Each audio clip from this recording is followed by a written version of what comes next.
மதுரை தெப்பக்குளத்தில் இருந்த ஜோரோ டெசர்ட்ஸ் இப்போ நமக்கு பைபாஸ் ரோட்லேயும் கிடைக்குதுங்க. அதாவது திண்டுக்கல் பைபாஸ் ரோடு இருக்குல்ல, அங்கே கேஎஃப்சிக்கு கொஞ்சம் முன்னாடியே இவங்களோட ட்ரக் இப்போ புதுசாக ஓப்பன் பண்ணியிருக்காங்க. இப்போ ட்ரக்காக இருக்கிறது கூடிய சீக்கிரமே காலவாசல் ஜங்ஷனில் ஒரு ஷாப்பாகவே ஓப்பன் பண்ண போகிறோம்.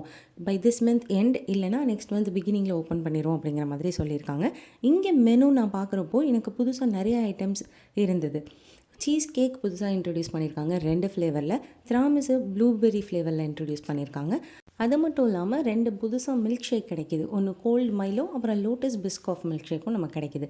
இவங்க யூஸ்வலான சிக்னேச்சர் டிஷ் அந்த கொரியன் சீஸ் பன் அதுவும் இருக்குது. அது இல்லாமல் ப்ரௌனீஸ். இந்த தடவை நாங்கள் இங்கே புதுசாக ரோஸ் மில்க் கேக் ட்ரை பண்ணோம். ரொம்பவே சூப்பராக இருந்தது. மதுரையிலே இருந்துட்டு நீங்கள் இன்னும் இங்கே ஜோரோ டெசர்ட்ஸ் ட்ரை பண்ணாமல் இருக்கீங்களா? ட்ரை பண்ணி பார்த்துட்டு எனக்கு கமெண்ட்டில் சொல்லிவிடுங்க. இல்லை உங்கள் ஃப்ரெண்ட்ஸ் மதுரையில் இருந்தாங்கன்னா அவங்களுக்கு ஷேர் பண்ணி விட்டுருங்க. அப்படியே வீடியோக்கு ஒரு லைக் பண்ணிவிட்டு இன்னும் நிறைய விஷயம் தெரிஞ்சுக்க சேனலையும் சப்ஸ்கிரைப் பண்ணிவிடுங்க. தேங்க்யூ.